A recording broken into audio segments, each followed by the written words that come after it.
up with the digital world of news nowadays. There are now many ways on how to gather news and information in different platforms, such as by the use of technologies, social media platforms, and other online sources that are more accessible and convenient as of this present generation. Welcome to the 21st century, where we welcome a new form of media communication. Our world is surrounded by technology. As the digital world continues to enhance, many people are starting to leave traditional media outlets. The fast click on a website can grant readers an access to news stories, interviews, photos, videos, and much more. Print media can be an array of different things like newspapers, billboard ads, books, magazines, posters, and even promotional products. Everyone is used to the quick fix social media gives with a never-ending post. It's convenient to just pull out your smartphones and have quick access to publications. But there are always questions consumers must ask. How credible is this information I'm reading? How long ago was the story published? When was the source last updated? It's always important to recognize that print media is what started it all, and we believed it should remain in the conversation of media. No matter how fast technology gets, there's still room for primeval bookshelves, rusty magazine racks, and most especially, the touch of the traditional freedom of information in the form of newspapers. As our way to know how the local publishing company works, we interviewed Ms. Marilyn Relengado, the associate publisher of the Dyaryo Bikol. Let's take our time to listen on how she explains to us the value and the essence of being media practitioners. Thus, on how the Dyaryo Bikol takes its journey towards the success.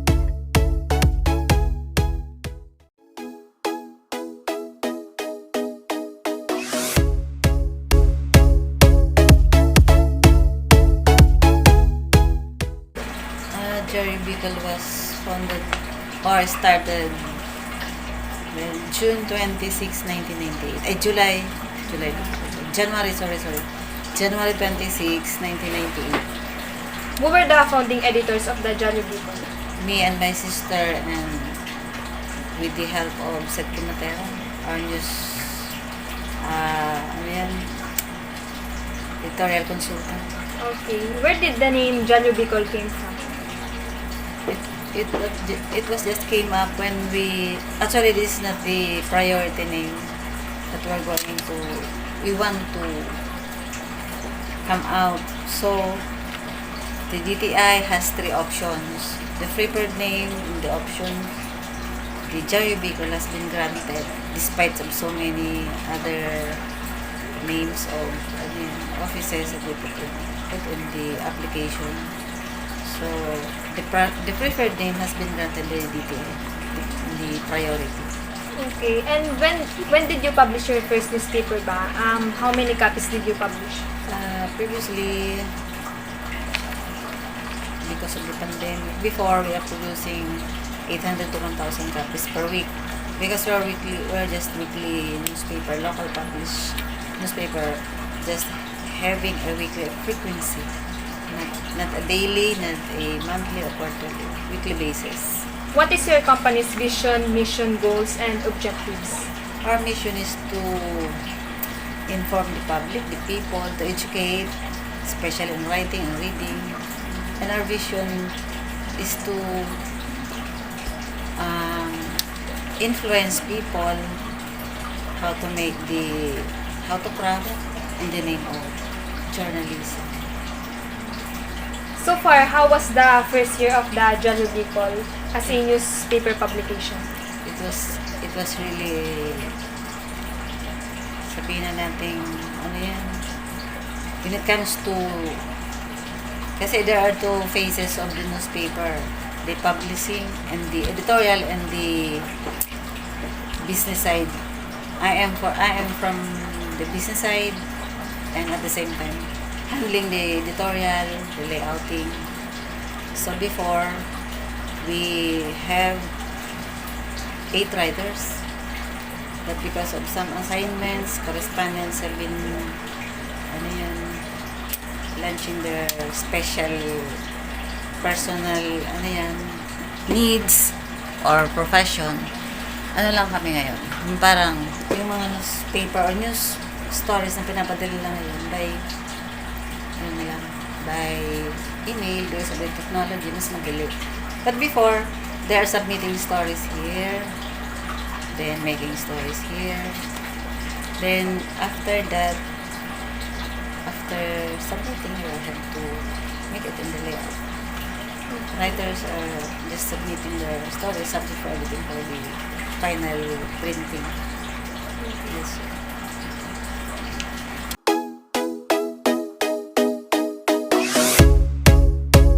Yes, actually, the newspaper have to undergo that structure, the organizational chart, but we are only single proprietorship, so I'm the only one handling this. And so the writers are just submitting their stories by form of what is being assigned to them.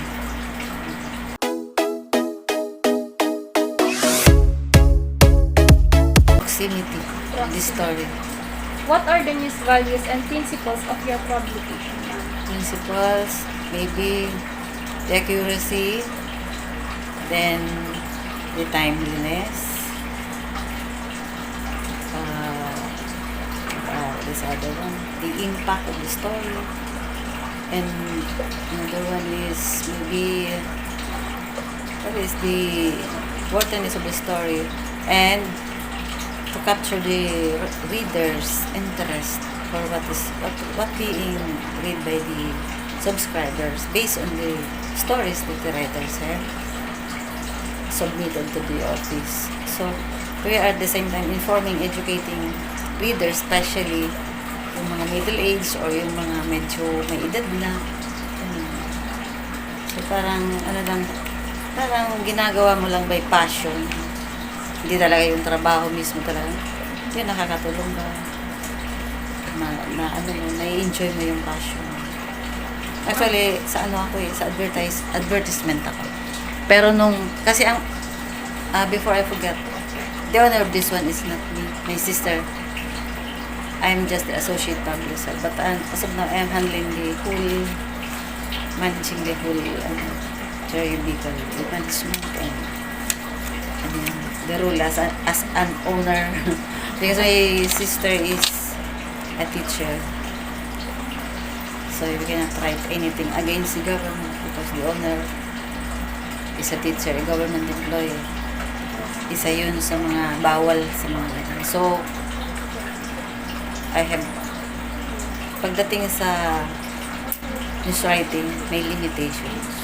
Unlike na kung hindi connected sa government, you can criticize people according to what is gathered, evidences that was gathered by the news writers. That's the difference. What are the Dyaryo Bicol guidelines po? Guidelines, simple guidelines lang naman sa amin. Just observe what is anong tawag doon? Yung to avoid some other unnecessary stories na hindi naman kailangan, especially criticizing some government employees, government public officials without any evidences. We are not manufacturing stories. We base on the actual data gathered. Kasi to avoid libel. Ano yung libel? Yes. Pwede kang i-libel anytime. Kaya ganun yun. Nahirap din. Kaya di mo dapat alisin yung mga sa limitation. Although alam naman yung mga writers. Kaya lang di man makakontrol sila. Siyempre yung eagerness to write. Sometimes you have to, that's why we have an editor editing some of the stories. Kasi bawal lumampas sa linya.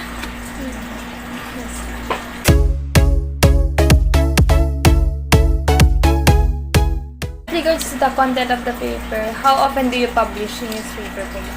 On a weekly basis. Every Monday of the week. Once a week. How many pages do you have? Sometimes minimum of 12, sometimes 14. It depends on the advertisement we have gathered. What are the different parts or sections of your newspaper? Classified ads, news stories. Because sa local, yun naman lang talaga ang kaya. Lalo pa ngayon, nasa panahon pa ng ganito. May mga limitasyon pa din. Do you only use a vernacular language in applicants in your newspaper? Sometimes we use Tagalog, English, common language, English. Although the name is Dyaryo Bikol, is Bikol na Bikol. Yes. But we usually publish English, easily to be understood by the readers, and sometimes Filipino.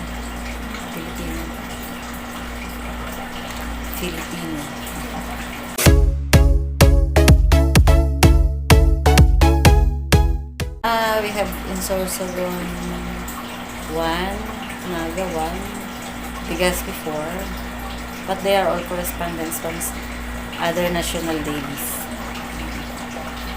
What is their usual assignment? It is an assignment because we have no beats here, especially Legazpi is not a small, or Albay is a small province, but we have to focus on some other matters that could help the newspaper, especially in the business side, because we have to support the editorial. We have the salaries, the other needs, transportation, other allowances. Is there a target schedule for sending their stories? And Yes, we have deadlines. is there also a target or minimum number of stories that must submitted a day or per week? Per week, at least each writer has two stories. Two stories, or may mga assignments naman. Tatlo sa'yo, dalawa sa kanya. Depende kung anong availability ng nila, schedule. May we know po about their compensation? Compensation are made through ATMs, dinideposit mo. Weekly din yan. Weekly. Is there any company po who support the Dyaryo Bikol? No. Other companies, yung mga ang tawag doon, mga agencies, advertising agencies before, but now it's very limited. Do you publish po other print sources po aside from newspapers such as magazine? We're just still planning for the coming out of the magazine, maybe next year.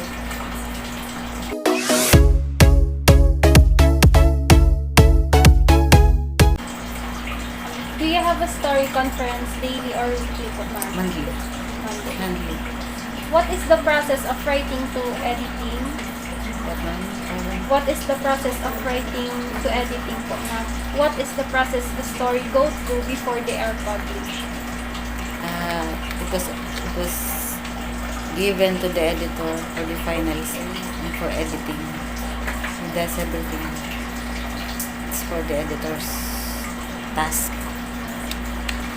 What do the editors usually want to know or hear in a story pitch po, ma'am? In a story pitch po. What Story do the editors usually want to know or hear in a story pitch po? I think the editor has his own decision, or kasi I'm just handling the whole management, and I've assigned it to the editor. Do you give maximum time for story pitching po? Not really maximum. What do you consider most when publishing a story po? I consider most on mga developmental stories, because as I've said before, I later We are the owner of this one. That's single proprietorship. He's a teacher, government employee. Sa madaling sabi, hindi ako makakapag-decide in behalf of her to criticize such a story, although I want to, because that's part of the journalism. So maybe next year kung mag-interview pa kayo, siguro akin na to. I can give you all the details na gusto nyo malaman, kasi ngayon talagang parang kung sa ibon, yung wings mo parang gusto mong lumipad talaga, pero may control kasi may nakikita ka sa baba na meron kang mga sasalasa. That's it.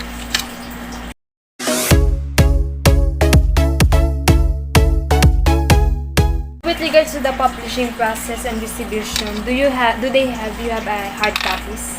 Yes. Do you also use digital platforms? Yes. What is the scheme of distribution? The scheme of distribution is by mail, sometimes personal delivery. Kasi usually, sometimes yung mag-mail kami, yung post office ang tagal, nagreklamo yung mga subscriber. So, ano yun? So, preferred namin yung personal delivery. Ini-deliver sa amin. Mahirap din kasi matagalan kasi once bayad na sila, pwedeng i-refund anytime pag hindi mo na-comply yung mga responsibility sa subscribers. Ganun lang yun.